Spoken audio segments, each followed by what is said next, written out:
Hello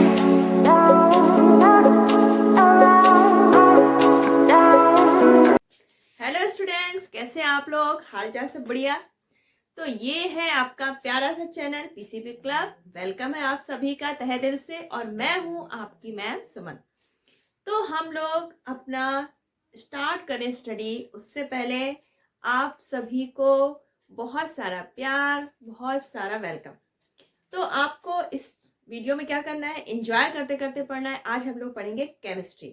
आपकी 9th class की chemistry का ये 3rd चैप्टर है, एटम्स एंड मॉलिक्यूल।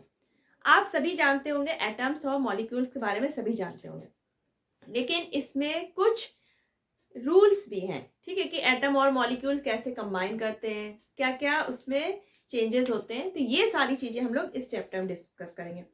तो एटम और मॉलिक्यूल जनरली हम लोग सभी जानते हैं। जैसे सिंगल अगर किसी केमिकल नेम है आपका, जैसे हाइड्रोजन हो गया, कार्बन हो गया, नाइट्रोजन, तो जब सिंगल हम लोग लिखते हैं सी या एन, तो हम लोग को एटम बोलते हैं। और जब ये कंबाइन होके टू एटम्स या टू से ज्यादा एटम्स, डिफरेंट या सेम टाइप के एटम्स कंबाइन हो जाते हैं, तो मॉलिक्यूल बन जाते हैं। तो ये जनरली हम लोग जानते हैं। तो सबसे पहले हम लोग इसकी थोड़ी हिस्ट्री के बारे में जान लेते हैं कि भाई एटम मॉलिक्यूल कहाँ से आए, किसने इनका टर्म दिया। तो देखिए, जो हमारा मैटर है, अब हमारे चारों तरफ बहुत सारे मैटर है, कोई भी चीज है सब क्या है, मैटर है। ये हम सभी जानते, चाहे आपका फर्नीचर हो, वुड हो, आपका ग्रेफाइट है, पेट्रोल है, वाटर, ये सारे क्या है, मैटर। अब ये जो मैटर है, तो अगर हम इनको हिंदी में बोले, क्या बोलते हैं, पदार्थ। हिंदी में क्या कहते हैं, पदार्थ। तो एक इंडियन फिलोसफर थे महर्षि कनद। इन्होंने कहा कि अगर हम किसी भी मैटर को, कोई भी XYZ कोई भी मैटर लेते हैं, उसको हम डिवाइड करते जाते हैं और थोड़ा बिल्कुल छोटा छोटा छोटा करते गए, तो एक कंडीशन ऐसे आएगी कि जो स्मॉलेस्ट उसका पार्ट बचा है उसको हम फर्दर डिवाइड नहीं कर सकते। और वो स्मॉलेस्ट पार्टिकल क्या है, इन्होंने कहा उसको परमाणु। जो वेरी स्मॉल पार्टिकल बचा किसी भी मैटर को हम जब डिवाइड करते जाते तो जो स्मॉलेस्ट पार्टिकल बचा उसको उन्होंने सबसे पहले टर्म दिया परमाणु। तो ये सबसे पहले जो परमाणु टर्म दिया किसी मैटर के स्मॉलेस्ट पार्टिकल को, वो महर्षि कनद थे। अब जो जॉन डाल्टन है, इन्होंने इस परमाणु या स्मॉलेस्ट पार्टिकल किसी मैटर का जो है, उसको जो महर्षि कनद ने परमाणु कहा था, जॉन डाल्टन ने उसको एटम नाम दे दिया, जो हम लोग अभी यूज करते हैं। अब एटम्स का मीन्स इनडिविजिबल, यानी कि अब हमारा जो परमाणु था, यानी कि अब एटम जो जॉन डाल्टन ने कहा, इसको हम फर्दर डिवाइड नहीं कर सकते, इसलिए इसको क्या कहा गया कि ये इनडिविजिबल है। उसके बाद और कुछ आए इंडियन फिलोसफर फकुधा कात्यामा। इन्होंने कहा कि जो ये एटम्स हैं या परमाणु है या स्मॉलेस्ट में पार्टिकल्स हैं जो भी मैटर का, तो ये फ्री फॉर्म में नहीं रहते। ये क्या करते हैं, कंबाइन होके रहते हैं, यानी कि या तो सेम एटम से कंबाइन हो जाते हैं या फिर किसी दूसरे एटम, दूसरे मैटर के एटम से कंबाइन होते हैं। तो जो ये कंबाइंड फॉर्म होते हैं उसको हम लोग क्या कहते हैं, नाउडेज मॉलिक्यूल। तो मॉलिक्यूल्स जो है वो कंबाइंड फॉर्म में होते हैं। तो एटम तो आपका सिंगल फॉर्म है, जैसे कार्बन हो गया, हाइड्रोजन, नाइट्रोजन, ऑक्सीजन, तो ये हमारे क्या कहलाते हैं, एटम्स। जैसे ये कार्बन का एटम है, हाइड्रोजन का, नाइट्रोजन का, ऑक्सीजन का। अब अगर ये कंबाइन हो जाते हैं, जैसे आपका वाटर बन गया, या हाइड्रोजन के 2 हो गए, नाइट्रोजन के 2 हो गए, ओजोन हो गया, ऑक्सीजन के 2 मॉलिक्यूल्स, 2 एटम्स कंबाइन हो गए, तो ये हमारे क्या कहलाने लगते हैं, मॉलिक्यूल्स। अब कोई भी एटम है, सबकी प्रॉपर्टीज क्या होती है, डिफरेंट। तो जो हमारे मॉलिक्यूल्स हैं, तो इसमें भी अगर डिफरेंट एटम आएंगे तो मिलने के बाद भी इनकी प्रॉपर्टीज क्या होंगी, डिफरेंट। तो सभी एटम्स की प्रॉपर्टीज डिफरेंट होती हैं, तो जो कंबाइंड फॉर्म होकर मॉलिक्यूल बनेंगे उनकी भी प्रॉपर्टीज क्या होंगी, डिफरेंट। अब सबकी प्रॉपर्टी डिफरेंट है, तभी तो हमारे इतने वर्ड में डिफरेंट टाइप के मैटर्स अवेलेबल है। तो ये तो हो गई हमारी general history atoms and molecules के बारे में। अब जब ये हमारे एटम्स कंबाइन होते हैं, मॉलिक्यूल्स बनते हैं, या इनका कॉम्बिनेशन होता है, या कोई केमिकल रिएक्शन होती है, तो कुछ रूल्स फॉलो होते हैं। तो वो 3 रूल्स क्या हैं, और उसमें से आपको कितना पढ़ना है। चलिए फिर आगे देखते हैं। तो आपके केमिकल कॉम्बिनेशन के लॉज हैं, वो 3 हैं। Law of conservation of mass और matter, law of constant proportions and law of multiple proportion. तो ये जो तीनों लॉज हैं ये मेनली क्या है, एक्सपेरिमेंटल्स हैं सारे, यानी कि साइंटिस्ट लोग ने बहुत सारे एक्सपेरिमेंट करके ये लेट किया कि जो आपका एटम है वो क्या है, किसी भी मैटर की स्मॉलेस्ट यूनिट है। और जो ये तीनों लॉज हैं आपके, law of conservation of mass, constant proportion, multiple proportion, तो ये फाइनली जाके कहीं ना कहीं डाल्टन के लिए काफी हेल्पफुल हुए कि जो उन्होंने अपनी डाल्टन के एटम थ्योरी दी थी। तो आपके सिलेबस में 9th क्लास में आपको सिर्फ 2 लॉ पढ़ना है, law of conservation of mass and second law of constant proportion. जो आपका 3rd लॉ है, लॉ ऑफ मल्टीपल प्रोपोर्शन, ये आप अपनी हायर क्लास में पढ़ेंगे। तो सबसे पहले हम लोग पढ़ेंगे लॉ ऑफ कंजर्वेशन ऑफ मास। ये दोनों ही आपके जो लॉ हैं, law of conservation mass and law of constant proportion, ये दोनों ही बहुत ज्यादा इंपॉर्टेंट है। आपको इसका कॉन्सेप्ट बहुत अच्छे से समझना होगा क्योंकि इसके बेस्ड पे आपको न्यूमेरिकल भी करने हैं और बहुत सारे क्वेश्चन इसके बेस पे आते हैं। आपको इसकी थ्योरी भी लिखने को आती है एग्जाम में और इसके बेस पे न्यूमेरिकल भी। तो इसको अच्छे से समझिएगा क्योंकि बहुत इजी वे में ही हम समझाने वाले हैं। तो आपको बस सिर्फ आपको ध्यान से सुनना है मेरी बात को। आपका केमिकल कॉम्बिनेशन का वो क्या है, लॉ ऑफ कंजर्वेशन ऑफ मास। जैसे इसमें नाम में लिखा है कंजर्वेशन ऑफ मास, यानी कि हमारा जो मास है वो क्या कहता रहता है, कंजर्व रहेगा, वो हमारा खत्म नहीं होगा।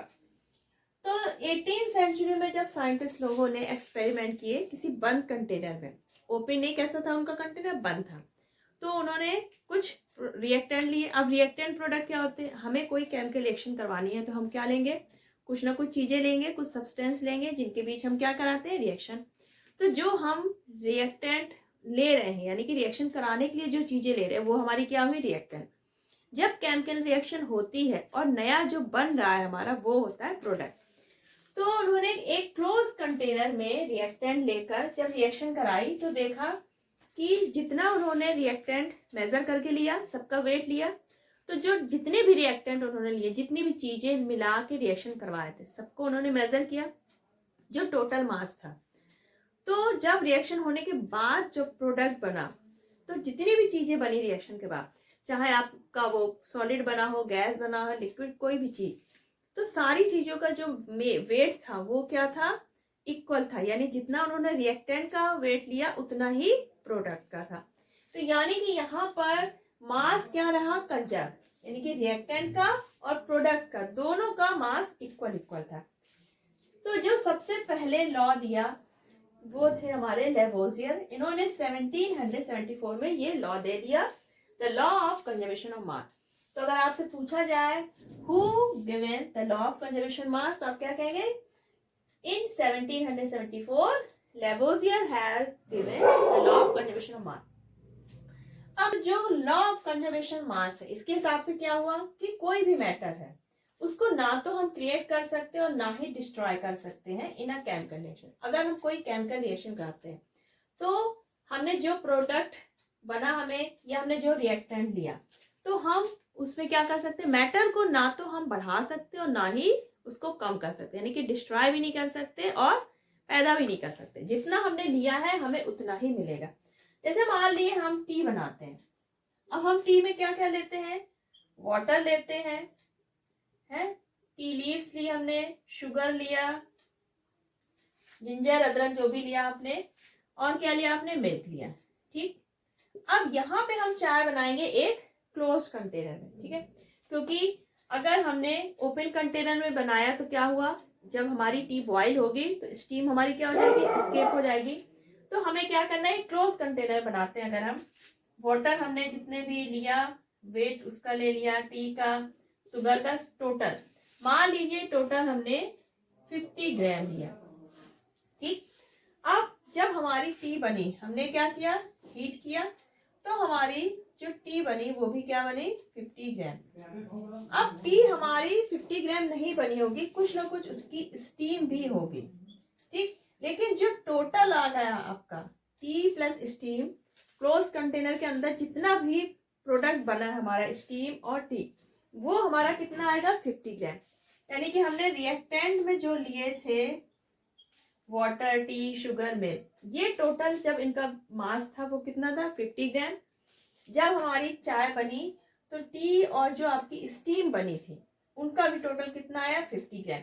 यानी कि जो हमारा मास था, मास ऑफ रिएक्टेंट, ये किसके इक्वल निकला, मास ऑफ प्रोडक्ट के।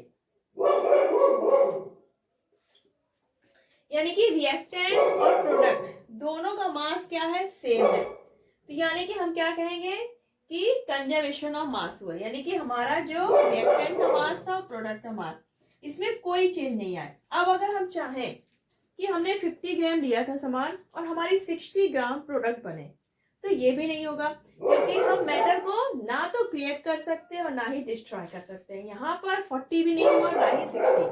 यानी कि जितना हमारा रिएक्टेंट का मास था सेम उतना ही प्रोडक्ट का होगा। प्रोडक्ट में आपका जो भी बन रहा है, सॉलिड बन रहा है, लिक्विड बन रहा है, गैस बन रही है, सारी चीजों का मास हमें टोटल करना पड़ेगा।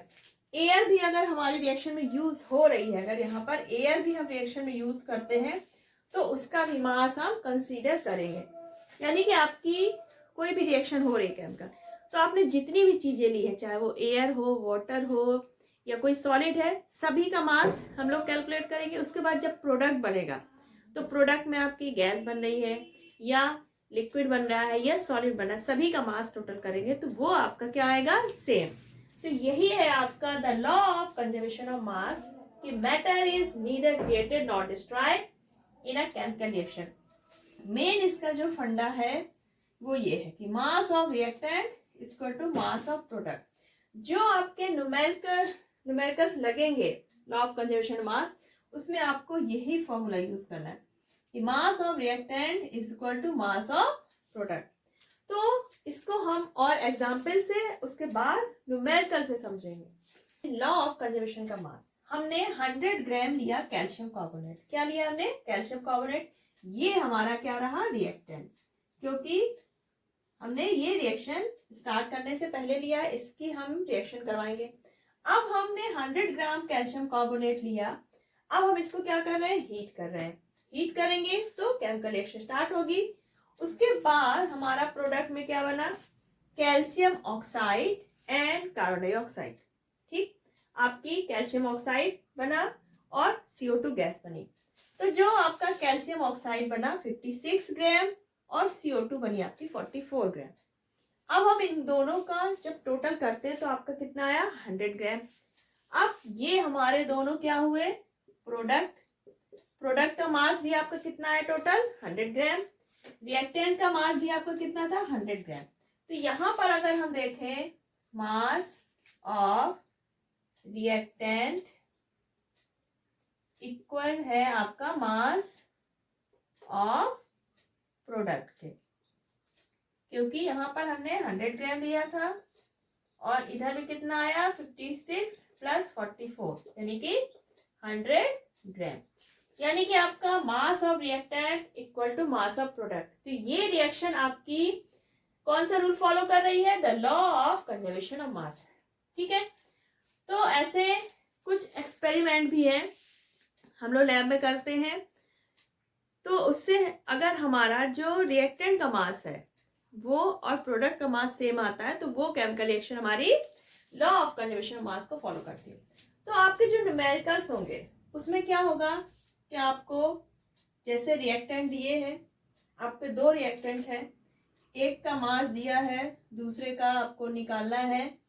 प्रोडक्ट में आपको दोनों दिए हैं, तो हमने क्या करना होगा, हम सिंपल सा रूल लगाएंगे, mass of reactant equal to mass of product. Left side आपको रिएक्टेंट के मास टोटल करके रखना होगा, राइट साइड आपको प्रोडक्ट का मास टोटल करके रखना है। जो हमें निकालना है उसको हम x मान लेंगे और हम उस तरह कैलकुलेट कर लेंगे। तो इसको हम लोग ओरल की जगह हम लोग न्यूमेरिकल लगा के देखते हैं, ज्यादा इजी हो गया।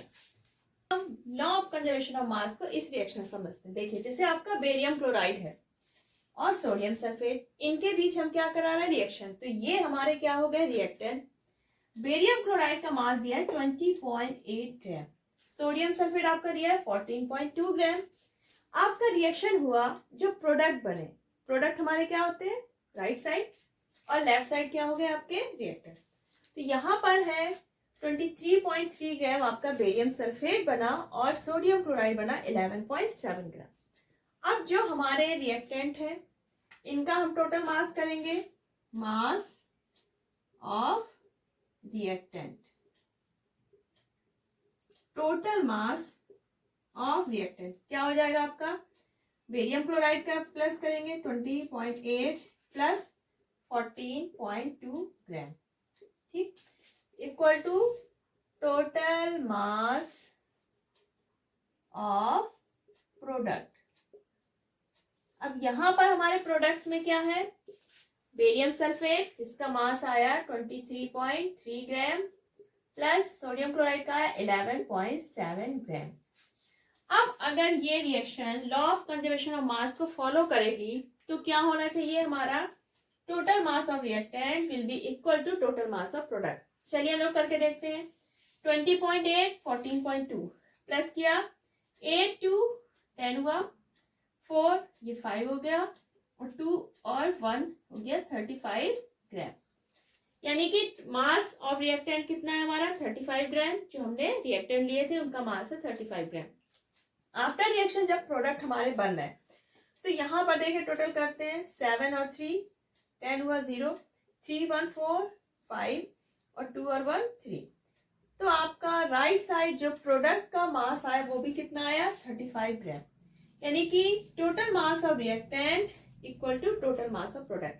तो ये हमारी रिएक्शन फॉलो कर रही है रूल को, इसलिए हमारी ये रिएक्शन कौन से रूल को फॉलो कर रही है, the law of conservation of mass.